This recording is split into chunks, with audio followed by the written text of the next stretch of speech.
కమ్మటి తెలుగు కథలకు స్వాగతం. ఈరోజు మనం చెప్పుకోబోయే కథ యుద్ధకాంక్ష. కథ మొదలు పెడదాం. పూర్వం సింహపురిని విక్రమసేనుడు అనే రాజు పరిపాలించేవాడు.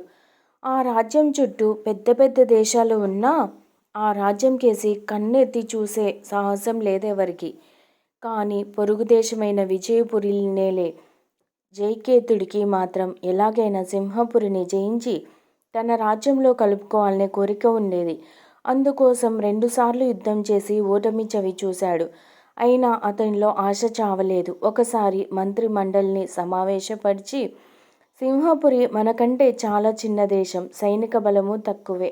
అయినా దాన్ని మనం ఎందుకు జయించలేకపోతున్నాం? ఈసారి యుద్ధంలో ఎట్టి పరిస్థితుల్లో సింహపురిని ఓడించాల్సిందే. మన దేశంలో విలీనం చేసుకోవాల్సిందే.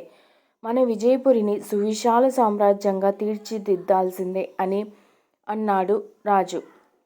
అతనిలోని ఈ యుద్ధకాంక్ష వల్ల దేశంలో కరువు కాటకాలు పెరిగిపోవడమే కాక ఎంతోమంది సైనికులు ప్రాణాలు కోల్పోసాగారు. ఎలాగైనా ఈ యుద్ధకాండను ఆపించి రాజు కళ్ళు తెరిపించాలని మంత్రి నిర్ణయించుకున్నాడు. అందుకే రాజుతో, క్షమించండి మహారాజా, దేశం, సైన్యం ఎంత పెద్దవైనా ఎదుటివారి శక్తిని అంచనా వేయకుండా యుద్ధం ప్రకటిస్తే ఏమవుతుందో మీకు తెలిసిందే. ఇప్పుడు శక్తి కన్నా యుక్తి కావాలి. సింహపురి బలమేంటో, బలహీనత ఏంటో, వారి విజయ రహస్యం ఏమిటో తెలుసుకోగలగాలి. అప్పుడు విజయం మనకు సులువు అవుతుంది. అందుకోసం సమర్థుడైన వ్యక్తిని వినియోగిద్దాం అన్నాడు మంత్రి. రాజుకు మంత్రి సలహా సరి అయినదే అనిపించింది. ఒక్క క్షణం ఆలోచించి, ఎవరినో ఎందుకు, మనమే మారువేషాలతో వెళ్దాం. అక్కడి రాజకీయ పరిస్థితులు, వారి విజయ రహస్యాలను తెలుసుకుందాం అన్నాడు. దానికి మంత్రి సరే అన్నాడు. మర్నాడు ఉదయాన్నే రాజు, మంత్రి మామూలు ప్రయాణికుల్లా తమ గుర్రాలపై సింహపురికి బయలుదేరారు. ఆ నగరంలో అడుగు పెడుతూనే ఇద్దరికీ విస్మయం కలిగింది. నగరం చుట్టూ పొలాలు, పండ్ల తోటలతో ఆ నేలంతా ఆకుపచ్చ తివాచి పరిచినట్టు శోభాయమానంగా కనిపించింది. జలాశయాలన్నీ నిండుగా కలకలలాడసాగాయి. నగర వీధులైతే శుభ్రంగా అద్దంలా మెరిసిపోసాగాయి. నగరవాసులు ఎవరి పనుల్లో వాళ్ళు నిమగ్నమై ఉన్నారు. కుటీర పరిశ్రమల్లో రకరకాల వస్తువులు, రంగురంగుల దుస్తులు తయారవసాగాయి. ఒక ఇంటి ముందు పనిచేసుకుంటూ కనిపించిన వృద్ధుణ్ణి చూసి రాజు, మంత్రి తమ గుర్రాలను అతని దగ్గరకు నడిపించసాగారు. అతన్ని సమీపిస్తూనే, అయ్యా, మేము బాటసారులం, విదేశ సంచారం చేస్తూ ఈ దేశానికి వచ్చాము. ఈ దేశం ఇంత అభివృద్ధి చెందడానికి కారణాలు ఏమిటో చెప్తారా అని అడిగారు. దానికి ఆ వృద్ధుడు, మా రాజు పాలనాదక్షుడు, ప్రజారంజకుడు. మా దేశవాసులు స్వయం కృషిని నమ్ముకుంటారు. మాకు ఆహార కొరత లేదు. మేం పండించిన ధాన్యాన్ని, తయారు చేసిన వస్తువులను మా చుట్టుపక్కల దేశాలకు ఎగుమతి చేస్తుంటాం. మా పొరుగున ఉన్న విజయపురి అయితే అచ్చంగా మా దేశ ఉత్పత్తుల మీదనే ఆధారపడి ఉంది. ఆ దేశవాసులు కొనే వస్తువులన్నీ మా దేశానివే. మా విజయ రహస్యానికి వస్తే, మా దేశంలో ప్రతి పౌరుడు సైనిక శిక్షణ పొందవలసిందే. యుద్ధం అంటూ వస్తే అందరూ సైనికులై పోరాడుతారు. వారిని ప్రజాదళం అంటారు. వారిది స్వచ్ఛంద పోరాటం అని చెప్పాడు.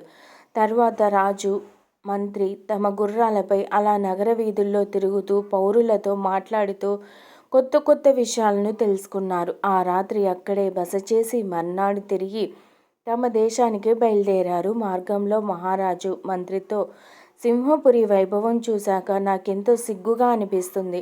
ఆ పరిపాలన, అక్కడి ప్రజల క్రమశిక్షణ నాకెంతో నచ్చాయి అన్నాడు. దానికి మంత్రి, ఆ దేశం చిన్నదైన పచ్చని పాడి పంటలతో తులతూగుతూ ఉంది. ఎటు చూసినా కుటీర పరిశ్రమలు నెలకొని ఉన్నాయి. అక్కడి ప్రజలు తమ అవసరాలకే కాదు, ఎగుమతులకు అవసరమయ్యేంత శ్రమిస్తూ దేశ ఆర్థిక పరిపుష్టికి పాటుపడుతున్నారు. క్షమించండి రాజా, సింహపురితో మన దేశాన్ని పోల్చుకోలేము.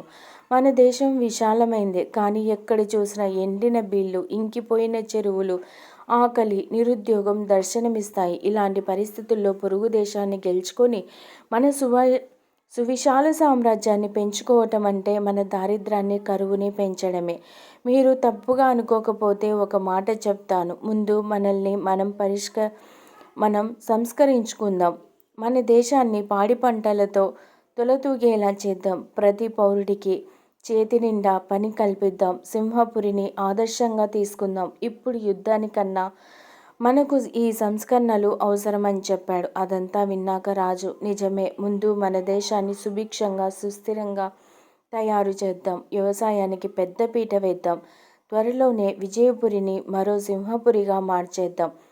అందుకు కావలసిన ప్రణాళికను సిద్ధం చేయండి అని ఆజ్ఞాపించాడు రాజు. చిత్తం మహారాజా, మీ ఆశయం తప్పక నెరవేరుతుంది అంటూ భరోసా ఇచ్చాడు మంత్రి. ఈ కథ మీకు నచ్చినట్లయితే ప్లీజ్ లైక్ చేయండి, షేర్ చేయండి. కమ్మటి తెలుగు కథల ఛానల్ను సబ్స్క్రైబ్ చేయండి. Thank you very much.